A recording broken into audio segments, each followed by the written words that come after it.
Welcome into this very special edition of the Washed Up Walk-Ons podcast here in the month of December, leading into the holiday season. Lots of gifts, lots of time to spend with family, lots of time to turn down bowl games.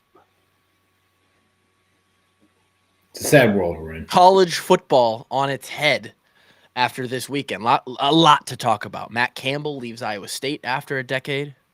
We have a fun soundbite to play from Kevin later in the podcast about Iowa State having nice things. And teams all over the place, including Iowa State, are turning down their bowl games. We're going to talk about all of it, as well as Iowa's destination as well, which, by the way, in the most Iowa fashion, Kirk expects us to be full force for the bowl game. No opt-outs. We're not turning shit down. Bowl games have no downside, quote unquote, from the head man himself. And we're going to Tampa for what feels like about the 100th time. We actually haven't been there in 7 years, though. So Kevin and I had 2 great trips to Tampa.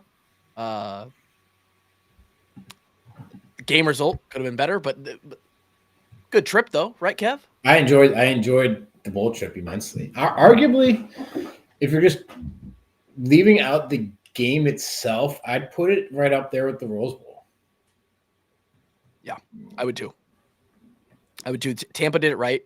The relationship between Tampa and Iowa, they just know what they're doing. Been there so many times, like the itinerary is just like copy paste.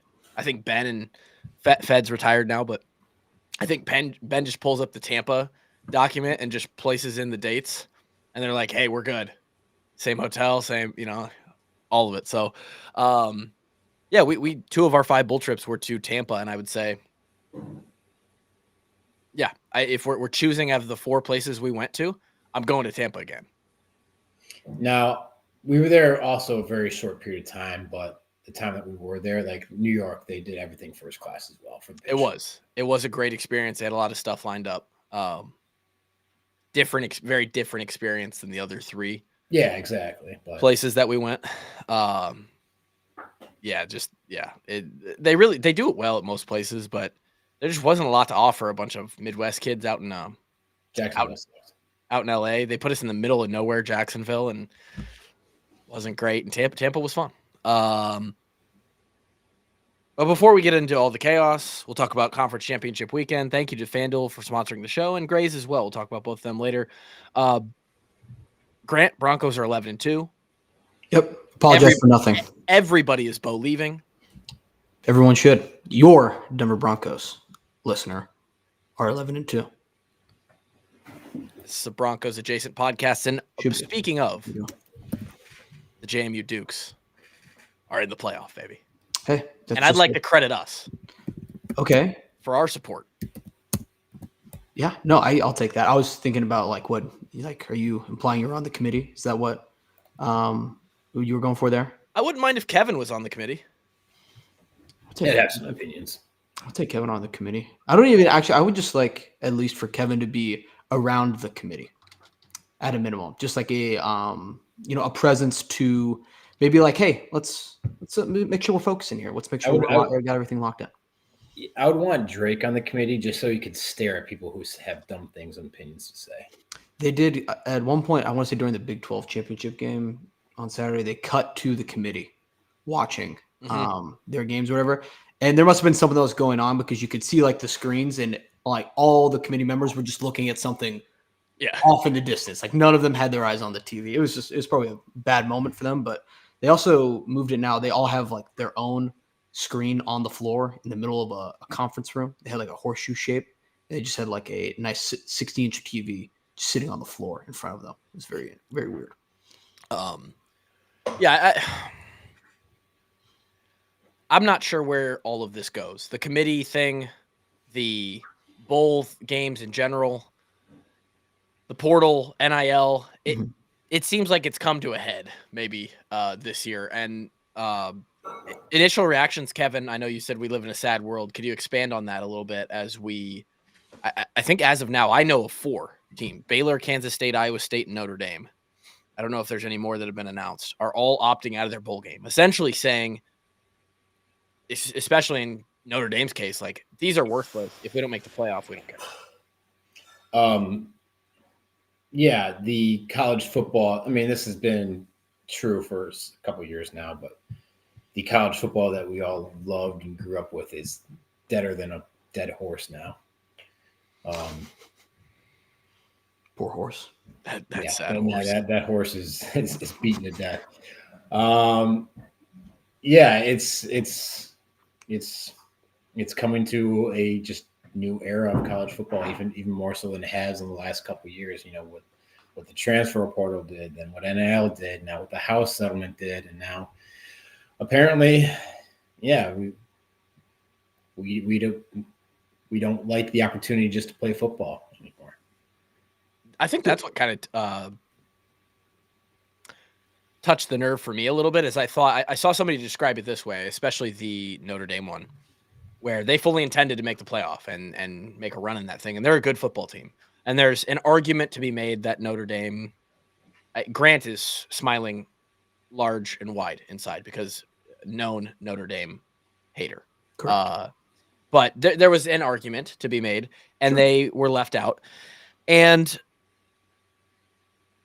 they plan on playing more football. And they decide to not. I don't know if that was a player decision or not. I know the Iowa State decision was a player decision, and I'd love to get into that conversation as well, Kevin. Yeah, we can get into that later. You probably got some guys on that Notre Dame Irish football team that got that news, and they were like, "Oh, shit, my career's over." I didn't think my career was over, and it is. Yeah, for sure. And it was a quick announcement too, like fast. The bracket was out, and 3 hours later, like, hey, we're not playing. They probably had a vote sometime this week. You think, right? You think they did ahead of time? Yeah, I mean, like, hey, if just I'm in a head case coach in that situation, I'm not even bringing that up to my team. Players only meeting. I don't know. I'm just trying to spin zone ideas, guys. We came out quick. Landon, smart guy. Go on though. I didn't mean to interrupt you. I mean, like, I'm just saying, like, as a head coach, like, hey, if this happens, do you guys want to keep? No, like I feel like that's a bad thing to leak into your team's psyche. You know? I agree, Kevin. And KF would never have done it. But I can't say for sure that there aren't coaches who would. I don't think, even if you,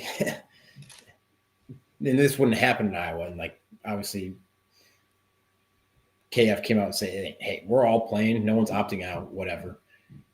Even if he had 50 people come to him, say, hey, we're not playing this game, he's like, all right, I'll take the 60 who want to play, and we'll go play. We'll get better, and we'll get a head start on next year. Well, and that's where this comment comes in right here. Let's see where, I don't know where they said it. A bowl game is an opportunity for 15 more practices. And in our case, Kevin, in 2014. So here's also a good question. For the teams that are eligible for a bowl game but do not accept one, do they get those practices? Can they still practice? And That's just a question I forfeit would the game? love to know, because if you are, or if you're not, by turning down the game, which honestly I think you should not be eligible to practice if you're turning down the game. Agreed. You're losing out on a huge development opportunity for your younger players. That's an extra spring ball. Every single year, and it'll happen again in 4 months when we get to spring ball in 2026. KF is going to stand at the podium. Tyler Barnes is going to stand at some of those position coaches are going to get up there, and they're going to say the words, "This guy flashed in bowl prep. This guy progressed faster than his peers in bowl prep. He elevated himself during bowl prep." And if there is no bowl prep, and it's hard for Kevin and I to explain why that's so important. They had a whole season. Why would all of a sudden bowl prep matter? Well, Kev? Half the team was on scout team all year.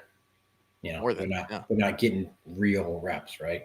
Now we're putting real reps, Iowa versus Iowa. For the younger guys, take the governor off a little bit. And the scout team, they're not hitting our starters really. No. let's see what these freshmen, young guys that, we saw them a little bit in camp. Threes don't get a whole lot of reps during camp, but we saw them a little bit. Now they have an understanding of a little bit more how we run a defense, so we can actually put them in there. They can play a little bit faster and see what we got in some guys, see what we like when, who's going to be at the top of that roster in January when, the seniors are gone, who can fill these spots? Who do we have to go out in portal and get? Where do we feel like we're weak? Where do we feel like we can get better at, versus, just waiting till March or whatever until we get to see these guys practice again. So it's literally another spring ball because we don't start prepping for the bowl game until pretty much week up. Pretty much game week, right? We treat it like a normal game week, a little bit out. I think the coaches do. The staff. Yeah, but we'll get a little bit more of opponent prep than a normal game week, but not much. Like I think we'll get maybe 2 extra practices of opponent prep. Yep. We'll do more film study, but 10 of those practices, it's just like spring ball, which is almost a whole nother spring ball. I think a lot of it too is, like you said, they max potential for some of these guys who are young. Let's think about those younger linebackers, for example. They come in and they are, no matter how good physically and mentally they are as a freshman, even if they've separated themselves immediately, if they're just different, if they've been playing scout team all season, they've also been dealing with getting used to being a college kid, driving around campus, getting into a routine in those first few weeks. I mean, there's not a single one of those guys, I don't care how good they are, 5-star Yosei Epinesa, his head was spinning for 2 to 3 weeks in camp. And then he had to think about, now I have to find my classes. Now I have to get into a game week routine. They're 3-4 months into that now. They have that stress. It's subsided. And now they can, when they get put in those positions in practice and they know they're coming, now they can let loose with the knowledge and a physical difference. You get into a college weight room for the first time for 3-4 months. Even though it's in season, those young guys are lifting. And things can take off pretty quickly. So it's an insane, and I agree, Kev, if someone turns down a bowl game, you should lose your punishment should be at least you lose your bowl prep. I know they get fined. I don't know about Notre Dame since they don't have contractual obligations being not in a conference, but I know the Big 12 teams got fined. $500K. Yeah. And where does that come from, right? Comes out of the school's pocket. If it's a player's decision, do you take it from the NIL fund? And I guess I can still understand a little bit. I do too. More for the teams that lost their coach and apparently are going to have their rosters plundered in the next couple weeks. Especially in Iowa State's case where before that, they were already beat to shit. They had half a football team, it sounds like. Yeah, but also, like, both these schools have already named head coaches. Mm-hmm. So this honestly is the biggest question is if they don't accept the game, do they still get the practices? Because if I'm a head coach, I'm like, hell yeah. Okay, who's staying? I don't care if it's 40 guys. I want to see what guys. I have in these 40 guys, for the next 3 weeks. Absolutely. Going into the next season, Iowa State was, for the first time since 2016, without their head coach, Matt Campbell, for a brief amount of time, no head coach, and then maybe the fastest coaching search in history. They hire Jimmy Rogers. Is that his name? Johnny Rogers? Grant, can you help me with that? No, I think you're thinking of Kenny Rogers. What's this guy's name? I think it's Jimmy Rogers. I'm going to say it's Jimmy Rogers in a non-joking sense. The guy who won a national championship at South Dakota State, fittingly with Mark Gronowski a couple years ago, as he stepped in for the first time. And after 1 year, he took the head job at Washington State, was a Cougar for this year, and now leaves once more for the Iowa State Cyclones to be the head coach in Ames, where what are the odds he stays there? I mean, it hasn't been good the you last two thought you were times. asking where Ames is there. Where is Ames? Who knows? But you might want to add there too, Pac-2 champion this year. True. Poor Wazoo, we man. have not forgotten. They just cannot find a win. Like, yeah, just being the last ones holding the bag in the Pac-12. Those two, like a lot of schools are complaining about getting screwed today, and I get that. Washington and Oregon State for 2 years now have just been more screwed than any program. Bent over the coals. Like they just left out to dry. Yeah, dude, and Washington State fans are so fucking pissed too. They're so mad. Yeah. I mean, yeah, it's just like your entire program through basically no fault of your own has been torn to shreds. Yeah. Mm-hmm. Because you're basically not in a league anymore, and you've been basically demoted from a Power 5 conference to a Group of 5 conference. Yeah. They it's tough battles out there. I don't know if they're hoping like the Pac-12 will get like forced to realign to what it once was, and they're keeping the Pac-12 for that reason. But so basically, the Pac-12 is essentially absorbing the Mountain West next year. Right. So they'll at least have conference opponents to play more than just themselves. But it's not the best situation. But he is a champion. Is there like a merger is happening, or they just have game agreements? Like they're going to play X amount. Like I believe the Fresno State Bulldogs will be a member of the Pac-12 next year as a conference. So they're going to have 3 teams now. Well, no, Brian Ferentz. I'm just naming a Mountain West team. The Brian I can pull up all the. So what the Pac-12 is inheriting the Mountain West, and the Mountain West is going away. They're inheriting a large part of them. So let's see. The new Pac-12 is going to be Oregon State, Washington State, Boise State, Colorado State, Fresno State, San Diego State, Utah State, Texas State, and then Gonzaga. Gonzaga has a football team? No, just for other sports, but they're okay. I was about to be shocked as well, Kevin. Would be cool though if they want to. Okay. Well, does that answer your question on? So what's left in the Mountain West? Name? Mountain West is now pillaged.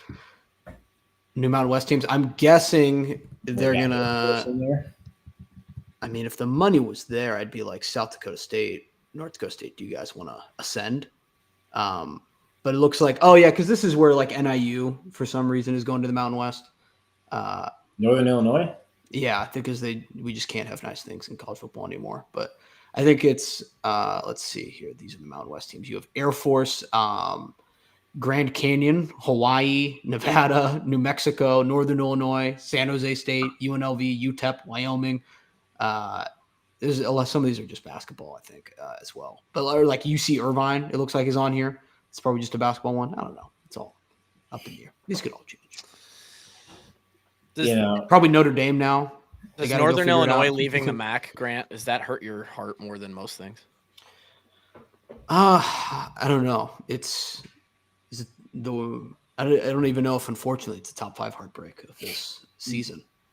Which is the first crazy. One. But what is the first one? Is the first one the last 2 minutes of the Oregon game? Or should it be the Indiana game, the number 1 Indiana Hoosiers, who, if Mark Gronowski just doesn't get hurt, we beat them.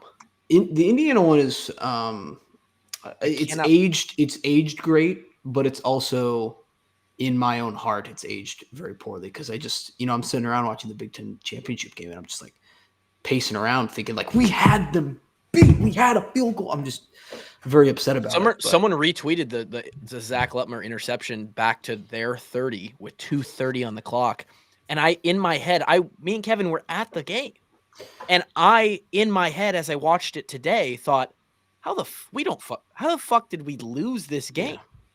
Then at the same time, too, I do feel like it's a little bit of loser talk. To be like, hey, remember when we almost beat the team that no one beat?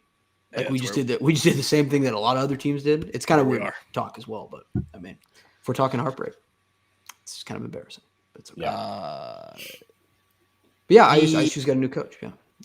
I would say it as a new coach. Matt Campbell kind of catching his stride against the Hawkeyes last 3 years, went 3 of 4 since 2022. And he is off to Penn State. And just the whole Penn State coaching search might have a documentary someday. I feel like, and they Did you guys hear claim. the audio clips that leaked? Oh my God, Yeah. Pat Kraft audio clips. Yeah. That's the best. The Kraft files. That's better than the Released. Epstein files right there. Man, Drake's been wanting the Epstein files. what We are you- got the what are Pat you Kraft. ranking? What are you ranking it on? Like, how are you ranking the files? I'm ranking that number 1. In terms Epstein of, below like- it. Okay. Significance to American culture. I thought it was weird. I thought honestly though, as you look at the transcript of it, I'd say like 95% of it. I was like, he's just right. Most of it's pretty true. It's just a Yeah, little, like he's little not patch for an AD. He's not really. It wasn't really making anything up. He was Called- like, yeah, if I mess this up, I'm gonna be fired. I'm like, yeah, that's 100%. He's like, I'm true. fucking losing my job if I mess this up. Like, So it's just like, I'll be honest, if you don't have a coach in a week, you're probably just fired. I mean, so they end up on Matt Campbell.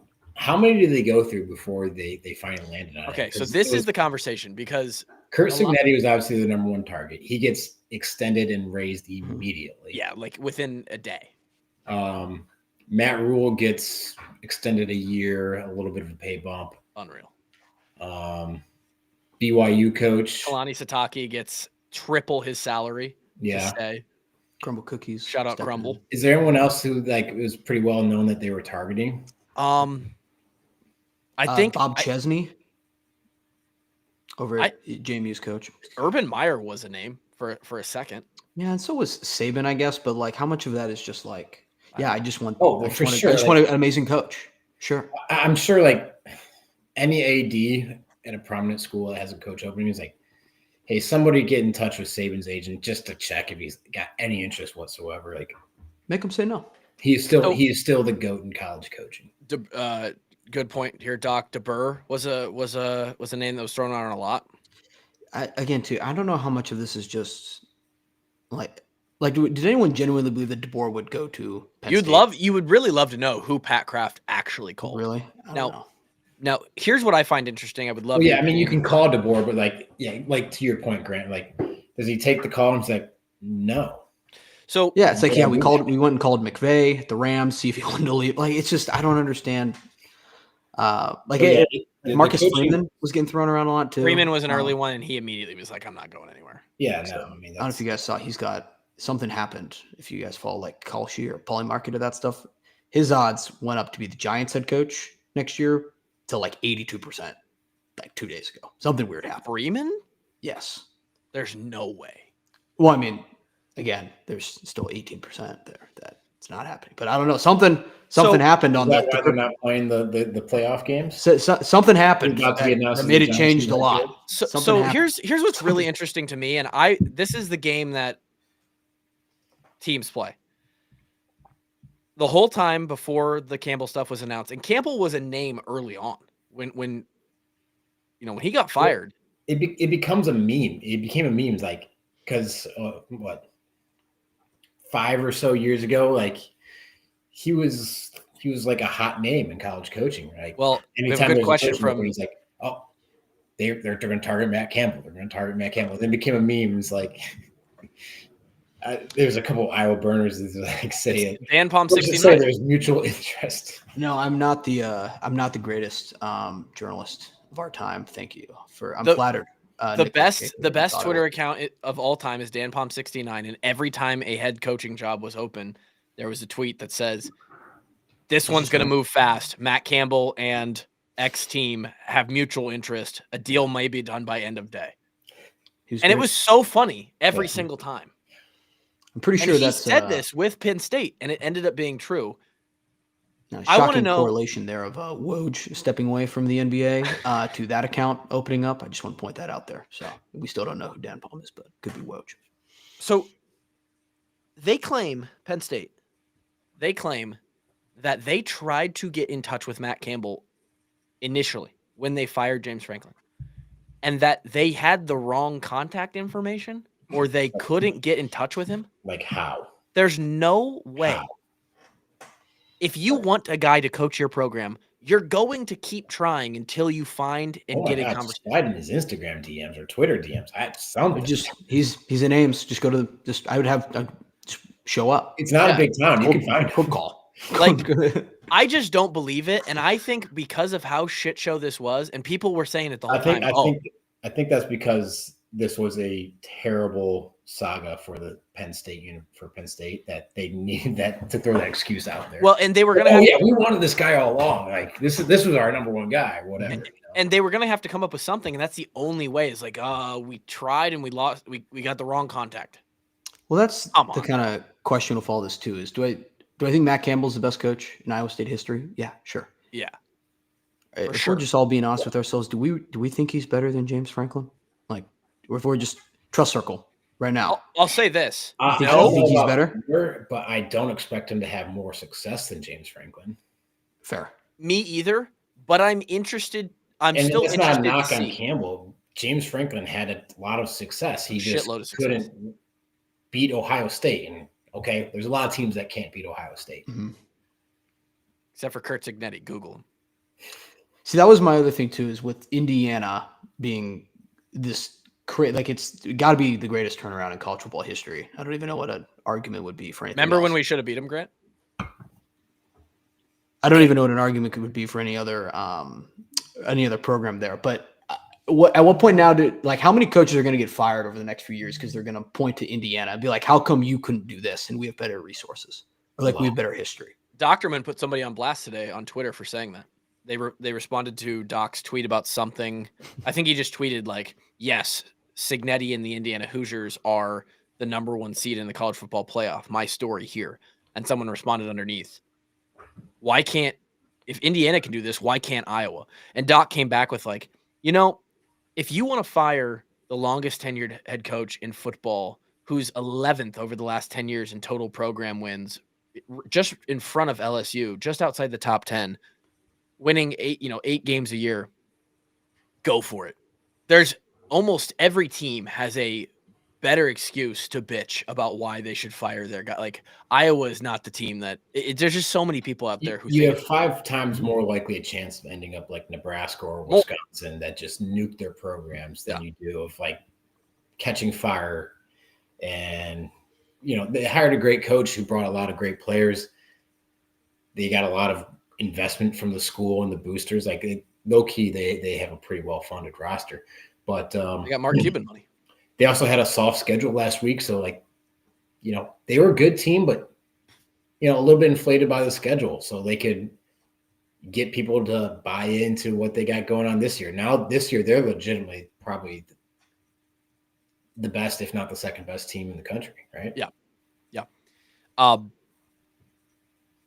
And so there's just it's just an anomaly. And here's the other thing is they are riding the peak very, very quickly. It's not sustainable. They said this. They did say that last December. It's not sustainable. Like even look at Saban. The most sustained success in the history of college football is probably Nick Saban at Alabama from 2009 to 2 years ago, right? And even he only won 4 natties. Like, how many did he win? I think it's. Is it higher? I want to say. Like Alabama? Was it 6 of 12 or 6 of 13 or something like that? At LSU, right? Correct. And Alabama, 09? Dog shit coach at Michigan State, by the way. 11, 12. He won 6 with the Crimson Tide. 09, 2011, 2012, 2015, 2017, and 2020. It's pretty good. 20. That sounds. I'll be honest. Like I don't want to poke holes. That's pretty consistent. 2020 doesn't count total. Okay, and he also lost 2 to Clemson, right? Yeah, I think so. Okay, and then Georgia. No. Yes. He was the coach still. So I mean, like, God, regardless, after him, greatest coach in college football history. I don't know what the next best level of sustained success is. It's going to come back down. So there's going to be Indiana's going to have a year where they're 8-4, 9-3 over the next few years, and they're like, shit, this isn't as fun. Like it's just really, really hard to do. So I don't know. I do find it interesting. The Kirk Ferentz and the Hawks will continue to face Matt Campbell now. Not every year, but that first matchup should be interesting. It'll be okay. Do Iowa State fans cheer for him? No, I mean, Dude, probably just because they like, were they like Iowa fucking losing, right? They were pissed yesterday. Iowa I'm State sure fans they are were. so emotionally hurt right now. It's wild. Well, I mean, yeah, They should everyone be. gets pissed when their coach leaves them, right? Like Ole Miss fans are like burning Lane Yeah. Kiffin pictures. When you get chosen when somebody else gets chosen over You you, got dumped. you got dumped. You get dumped. Nobody likes getting dumped. No, it's sad. It's sad. And I put out a tweet that Grant disagreed with. I said I liked Matt Campbell at Iowa State. I thought it was good for the state. And by the way, KF agreed with me. By the way, in this comment right here, Kirk Ferentz on Matt Campbell departing Iowa State. I think he's been really great for football for the entire state. Nothing but respect. Their teams were always well coached and competed at a very high level. It is completely accurate what he said, and I'm not sorry to see him go. Well, and then actually, Kevin, we have a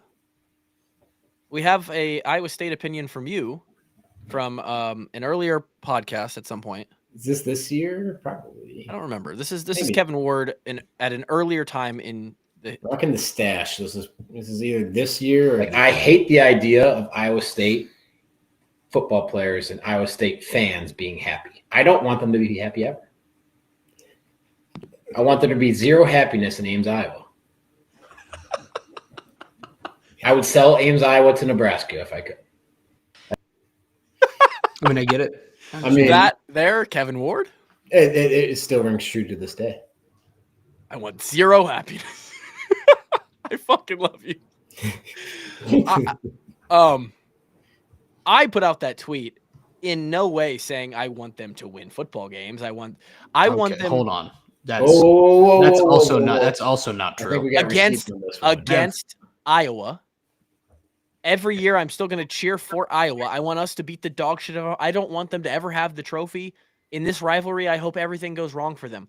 As an opponent on our schedule and as the other program in the state, I believe past recruiting battles for in-state kids, past strength of schedule boosts or not so good boosts when you're looking at, is the win or loss good or not?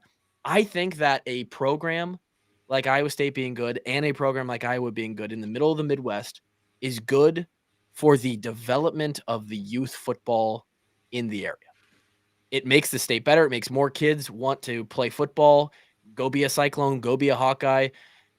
It's really hard to quantify, but over years and years and years, Iowa becomes a little bit more of a football state, right? Texas, Florida, California, Ohio, football states. Yeah, but like Ohio's not. I don't think that's, with all due respect, as much as I love the great city of Athens, Ohio, home of the Bobcats. I think one school is heavily responsible for the youth of Ohio's. You don't think if half of the MAC conference wasn't in Ohio that football would be as big? With as big as Ohio State is, yeah. It would when you go to Athens, Ohio. They all they root for the Cats, but they're all Ohio State fans. If Ohio State was the only football team in true. Ohio, that state would not produce as many good recruits. That's crazy. No chance. If Cincinnati if Cincinnati, Akron, Miami of Ohio, and the other Bowling Green, the other 4 teams in the MAC weren't all there. There wasn't 10 colleges There's a lot that all play football. The state would not produce as many good recruits. That is a football state because they've prioritized it as like, hey, at the college level, we care about this shit. And it over time, again, really hard to qualify. And I'm not saying that Iowa State being good is all of a sudden going to double the NFL production from Iowa. I just think it's a good thing. And this is the same thing last year that was coming up where a lot of people were like, hey, Iowa State went 10-2, but it's good for the state. Frankly, and look, maybe this is just because I didn't grow up in Iowa or I only lived there for 3 years, but I could care less. I want them to go 0-12. I could not care less. I would much rather have 75% of the good because I was 12-0 every year. And if that's the sacrifice by Iowa State being 0-12, then that's just the sacrifice I have to make. I could not care less. Should we hear it again? I hate the idea of Iowa State football players and Iowa State fans being happy. I don't want them to be happy ever. I want there to be zero happiness in Ames, Iowa. I would sell Ames, Iowa to Nebraska if I could. Now, the state of Nebraska just having a small island in the middle of Iowa would also be interesting to see how that would work. But yeah, I stand by what I said. Both the Ohio thing and Iowa thing. Incredible stuff there. I could listen to that clip all day long. In the case of Iowa State, by the way, also I'm not stunned at all that this was, and with all due respect, I'm not stunned at all that is your opinion. Oh, that is like the obvious. And I'm not stunned at all that you're not stunned at all, if that makes you feel any better. The Iowa State stuff is very interesting. I'm not on the inside over there, but I get a lot of their stuff on the For You page. The forums and like some of the higher end people, specifically the Bloom guy who was the head of their NIL and just recently retired as the head of their NIL, are dropping some like lore on Jamie Pollard, the AD, about he has like totally handcuffed their head coaches over there with NIL and money making decisions. I saw it.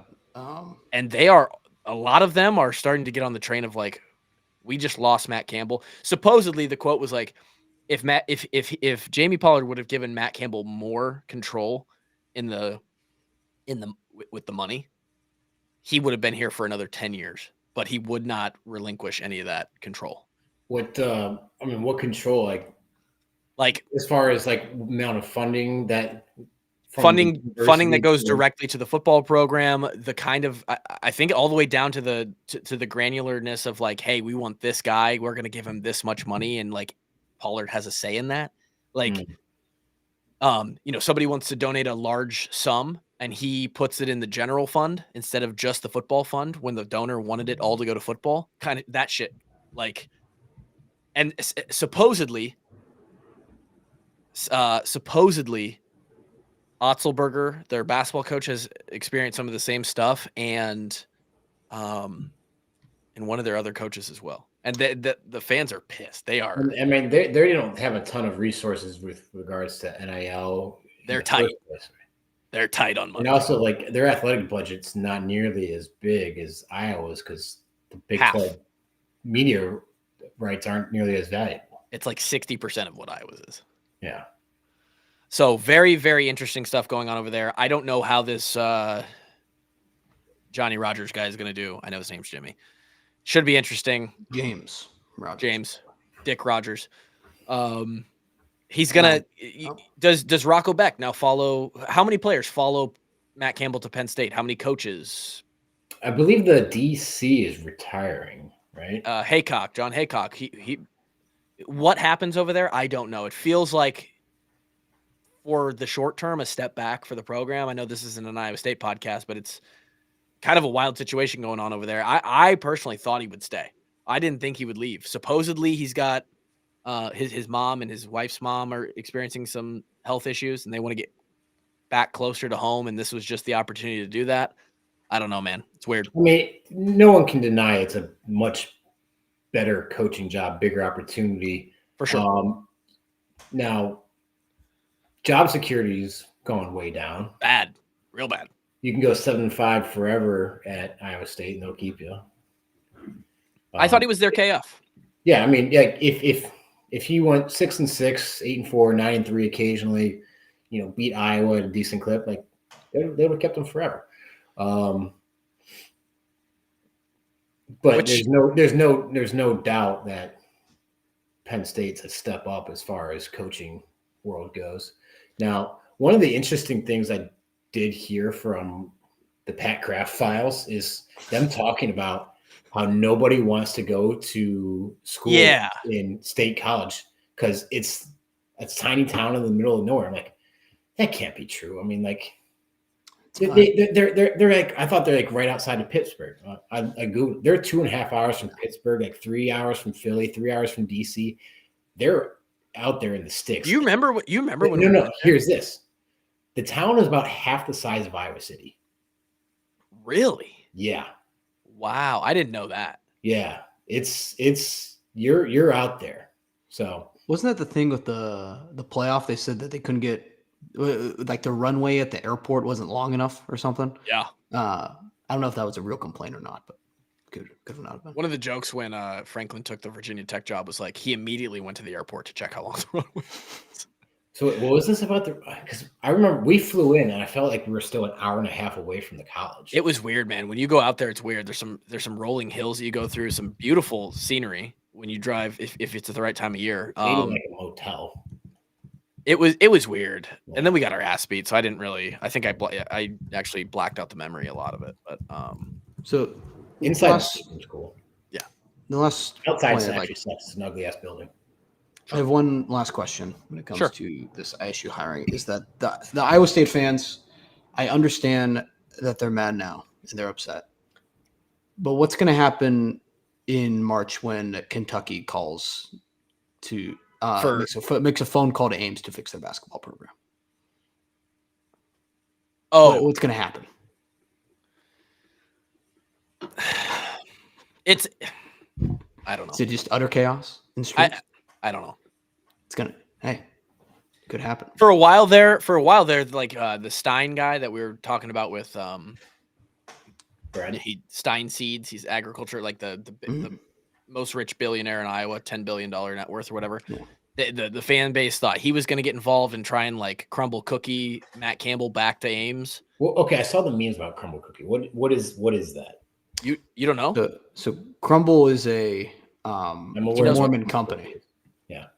So their founder is a huge BYU fan. He basically tweeted out, he was like, I think the direct quote was, "Some guys are just irreplaceable. It's time for me to get off the sidelines and do some work." Once it came out that Penn State and Sataki were like nearing maybe a deal. He's like, no way. The Crumble Cookie guy basically came out with one tweet and said, "Yeah, fucking right. I got a lot of cash." Which I don't understand too. There was a video. America's sugar addiction kept Penn State from getting the guy they wanted. 100%. $6 cookies tripled Kalani Sitake's salary, which I like the guy, by the way. That feels like the right move for him too. Like he was an alum of BYU. He's an LDS guy. I feel like that he made the right decision staying. I've been watching Single Lives of Mormon Wives recently. Great show. Is BYU football in that? No, but they're in Provo. I heard this. We can maybe talk after this. I heard some crazy rumors from the Secret Lives of Mormon Lives. I don't even know if I can say it on here without. I can feel. I don't know if I can say without this this video getting taken off YouTube. I could fill you in. I've watched every episode. Okay. And Kevin Ward has left and rejoined. There he is. So a few other things to talk about. Obviously, we mentioned that the Hawkeyes are going to be in the ReliaQuest. It's going to be Diego Pavia, assuming he plays, versus your own Iowa Hawkeyes. I love the matchup personally. Oh, yeah. Vanderbilt, a good team, maybe the best year in their interesting because Iowa State. Yeah. And I feel like, I feel like Vanderbilt, a lot of those guys will play. I feel like we're going to get a true Vanderbilt game. Agreed. They feel like they should have been in the playoff. That's a 10-2 SEC team that got left out. And Diego Pavia is potentially, I think he might even be the odds-on favorite. Can we get a FanDuel check on that, Grant? The current favorite for the Heisman? For the Heisman right now. We're going to be playing a potential Heisman winner. We probably played the number 2 guy, right? Mendoza's got to be number 2. Then, right? Yeah. Do we have any history playing the Heisman runner-up in bowl games? Does anyone know? Don't love when you say that. It wasn't good. Don't do that. It wasn't good. Hey, now. And Grant on Twitter so fittingly dubbed this the Theo Vaughn Bowl.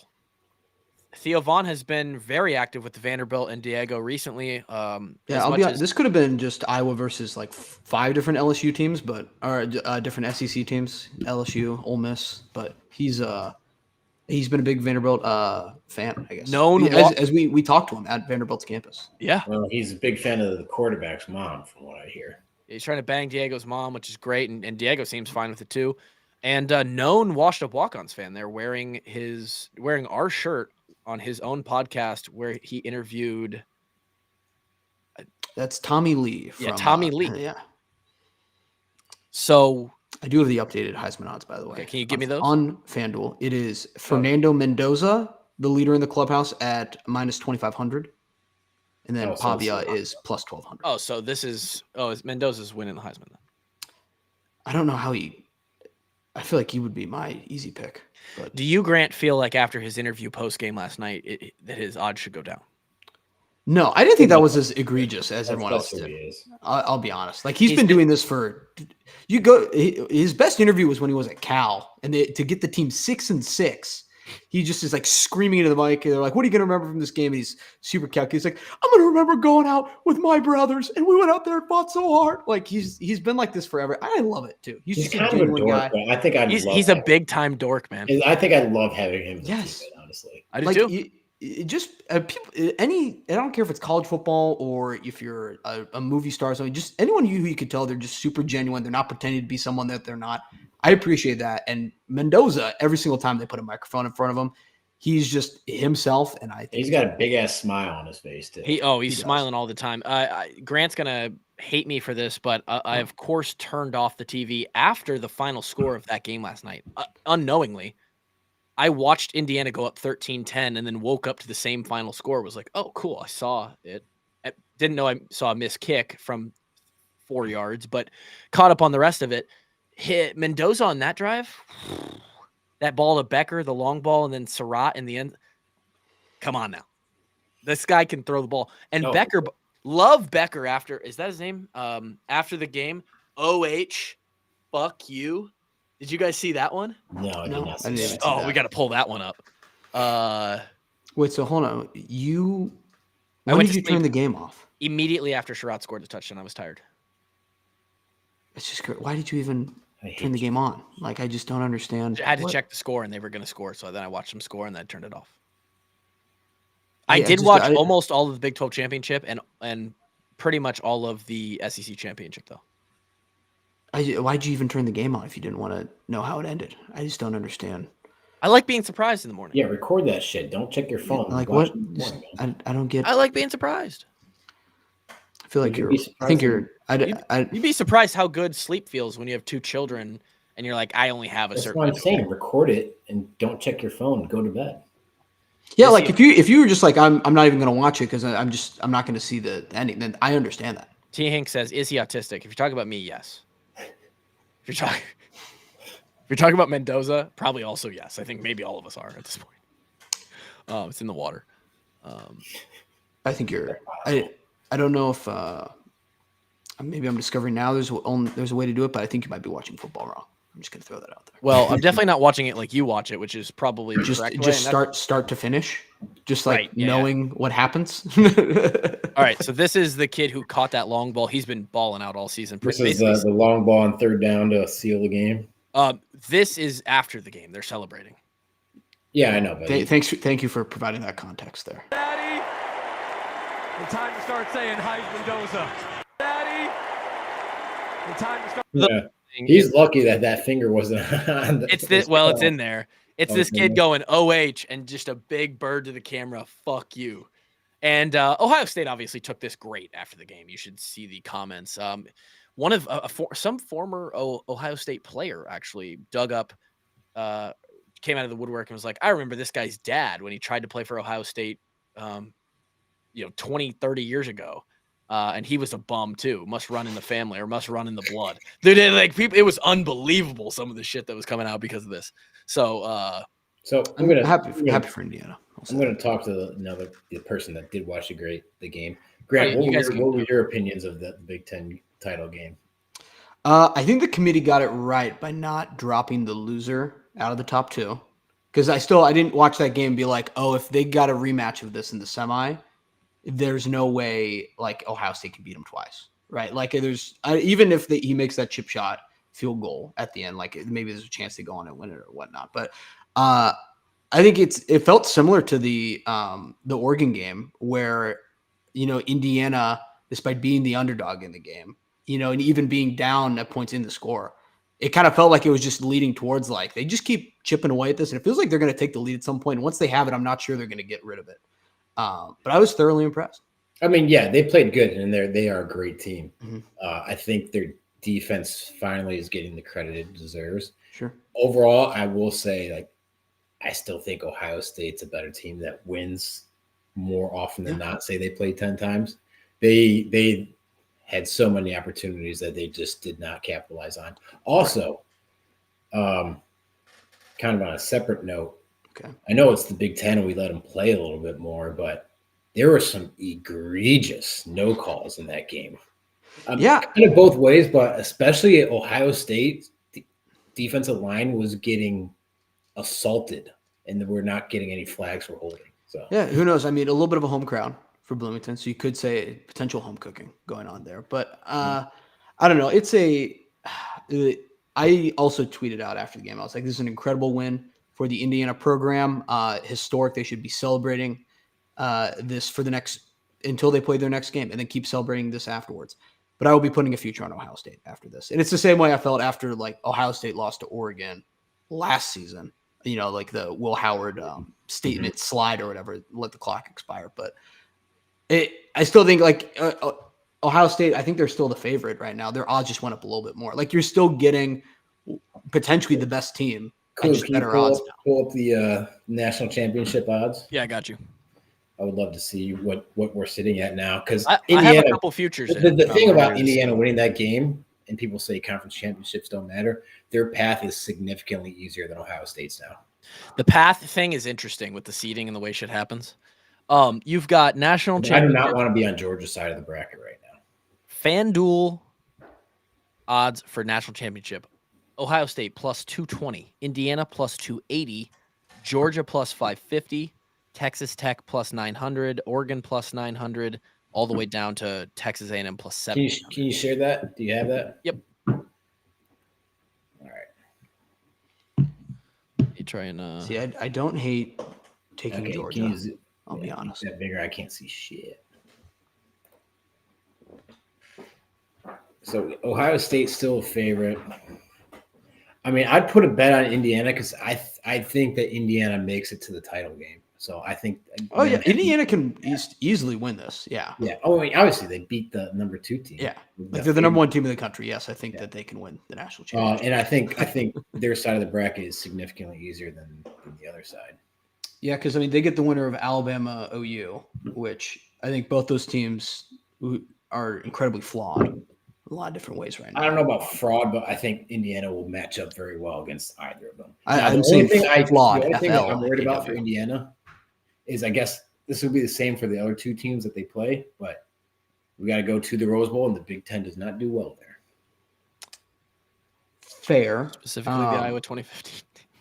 I think I don't know. Did Michigan won the Rose Bowl before winning a national championship? I want to say. It is true. And then last year was just 2 Big Ten teams play each other in the Rose Bowl, but the like historical Big Ten team, True. Ohio State, trounced. Fair point.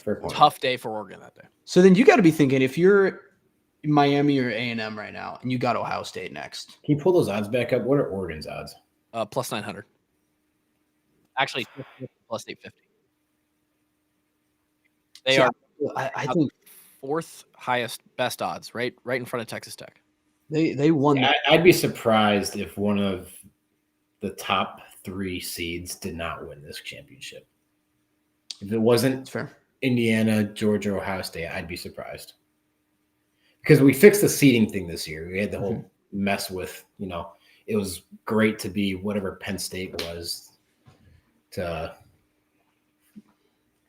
get into the championship. Oh yeah, they had like the weird like Because easy. they Boise SMU State and then in the Boise. second round or whatever. Yeah.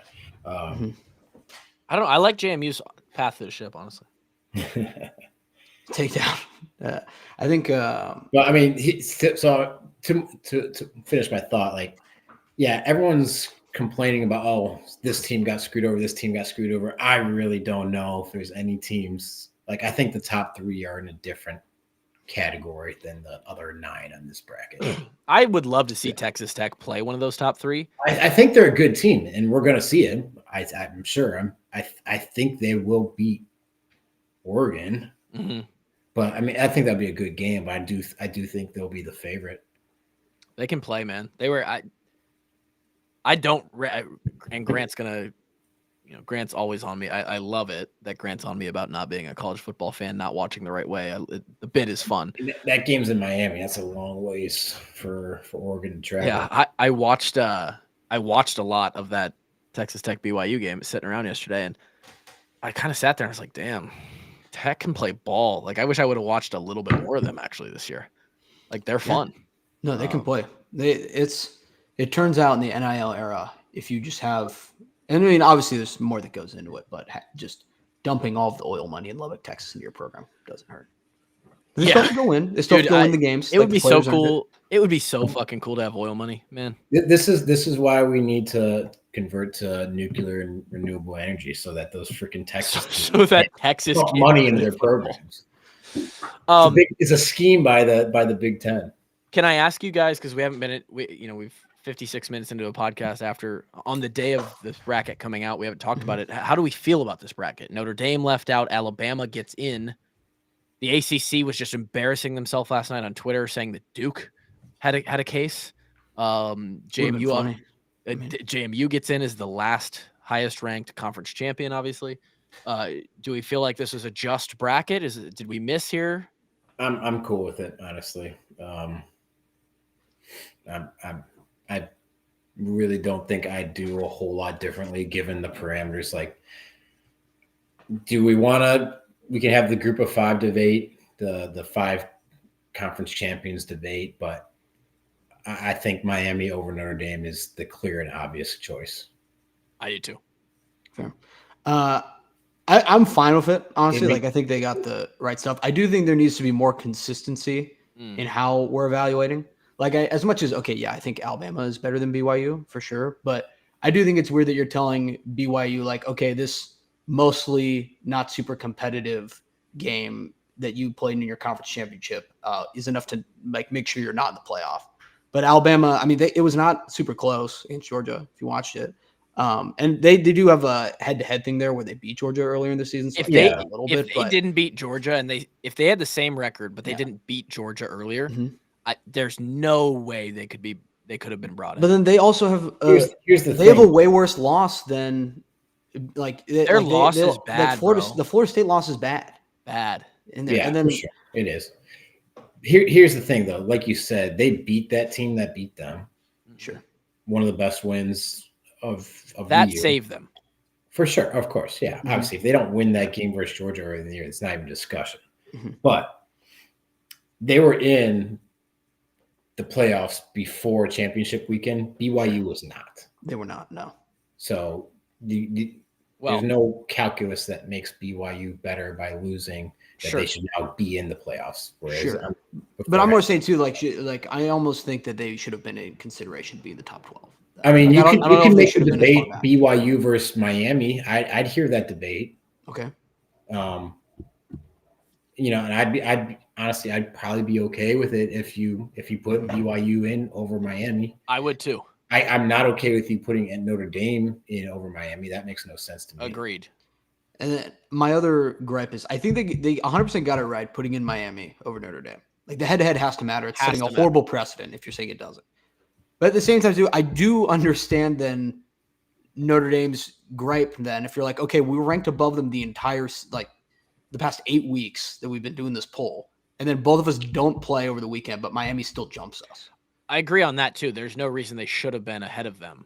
I think Miami just should have been ahead in the beginning, and there's no problem with that. They should have. There needs to be consistency over then why were they behind to begin with, and they were able to jump with both teams? Yeah, I heard their reasoning is we don't do the head-to-head unless they're right next to each other, and with BYU losing, now they're right next to each other. It's okay, well, now we have to put Miami above Notre Dame.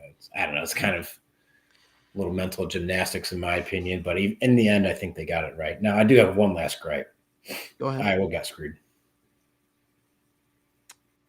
Okay. James Madison is the number 24 ranked team, and the Iowa Hawkeyes are number 23. I mean, why are we not in this playoff right now? Why is there? Yeah.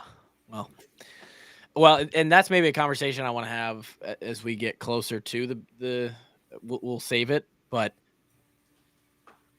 I think it would be a fun hypothetical of you take this exact season, you look at our 4 losses, in what orientation do we need to win those games? To what level?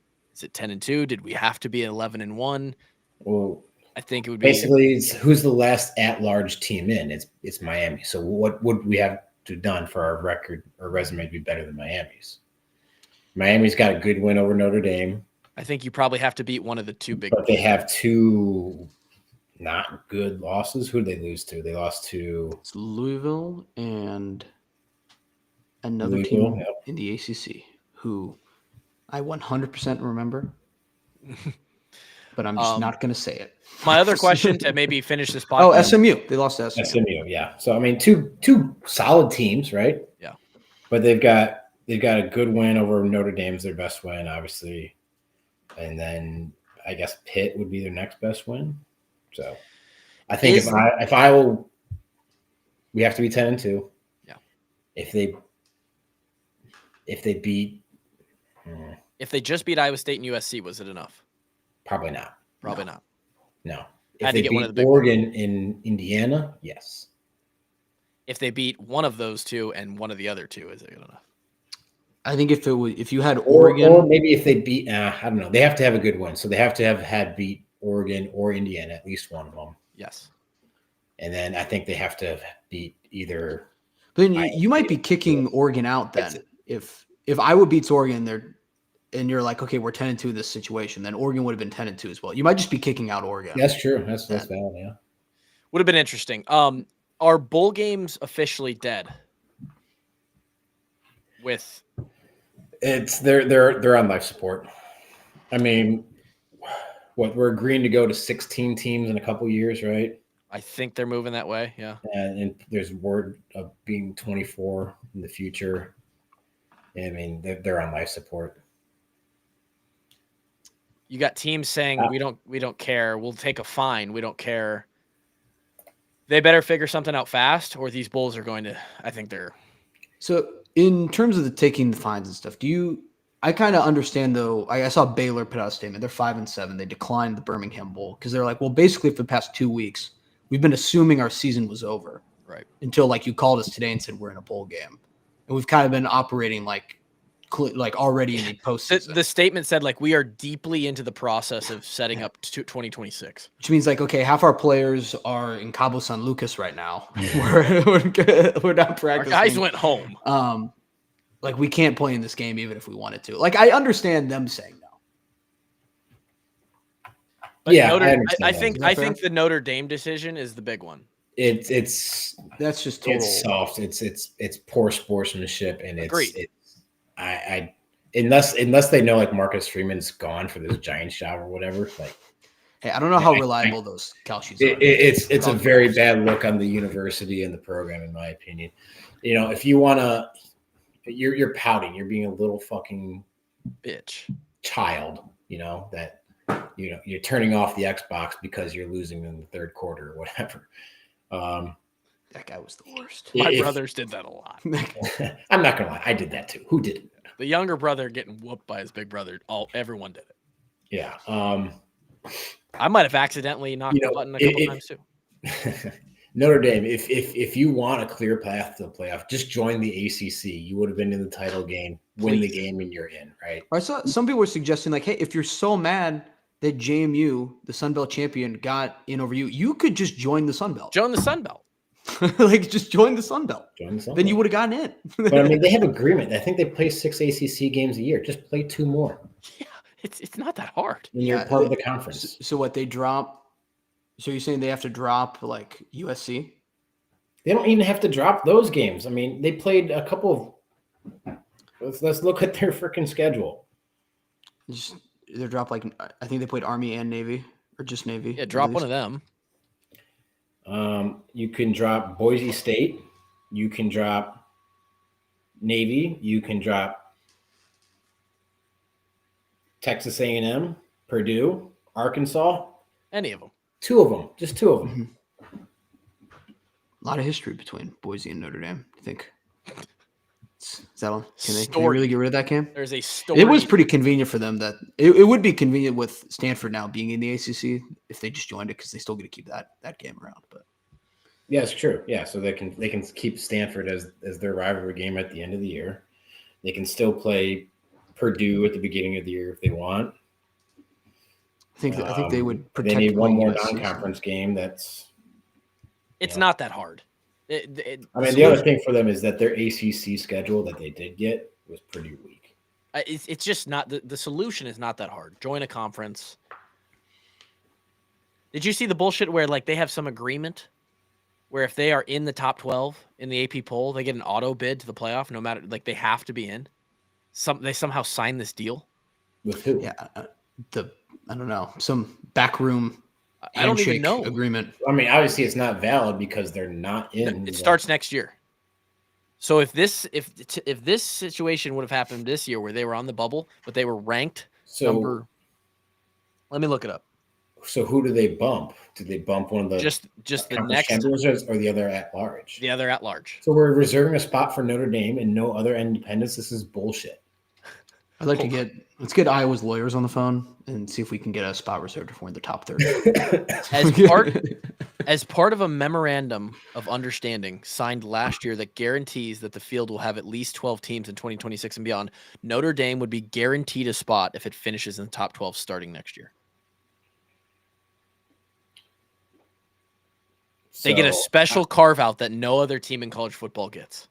So then what do they get do they get a special carve out for their bowl game too that they're not going to show up to? Is that so in this situation, they're number 11, they automatically get it and Miami gets bounced. Yep. Even though Miami beat them. Yep. Horseshit. That would be People saw that and everyone's having the exact same reaction. They're like, how can that even be real? I get to, then I think why are we making exceptions for this one program? Then I really think teams just at that point just have to stop scheduling them. Absolutely. Like you're not forced to play them. No, you just have to say like it does not benefit us. I'm curious because I know they have the agreement with like to schedule 6 ACC games a year, which honestly is a bad deal for the ACC except for the viewership numbers, I guess. But when does that go through? I don't know. I can look it up real quick. I mean, they get more eyeballs in their game, but they're setting up 6 of their teams each year for basically a loss. Let's see. That is through 2037. So, jeez, not changing anytime soon. Okay, at least. I mean, just join the ACC already. I think basketball is officially an ACC team. They got ACC in every sport except for hockey. Big Ten. Yeah. It's not that hard. Appreciate everybody joining us tonight. Shout out to the sponsors, Gray's Gourmet to Go, chicken lips all over your mouth. Put them in your mouth. Put them wherever you want. I don't care. Gray's going to continue to be a sponsor of the show. I believe moving into the off season, me and Pete are in. Thanks, Gray's. We're making, Notre Dame's carving out sweetheart deals somehow with the playoff. We're carving out sweetheart deals with the beautiful people at Gray's, and they're basically right now they're like a title sponsor of the show and going to be through 2026. I think we did a lot of good this year. We turned a lot of people onto them. A lot of meals eaten. A lot of pictures that Pete and Kim were sending me and Kevin this season with random. That was fun. Yeah, make sure you stop in, ask to see Pete. Yeah, and we appreciate you guys supporting our sponsors, supporting us. It's a win-win-win for everybody, and it helps keep the show going. We will be back on Wednesday night. I don't know if Kevin or Grant will make it, but I will be here. And we have our first guest on the show since Josie Jewell earlier this season. I guess Searles is just part of shit. I just consider Searles like part of the multiple appearances by Drake Kulik. Well, Drake doesn't count for anything. He's like an outlier. And has Drake been? Well, I guess he was there for the Searles episode. If you don't use your camera, you don't count. He turned it on briefly. No, he turned his camera on for a hot second. Right, he did. It was like looked like it's a shadowy figure. He's a scary guy. No lights on his house. Scary guy, but doesn't have a working ankle or a working shoulder. So, is what it is. Thank you, everybody. We'll be back. Like I said on Thursday. We'll see you then.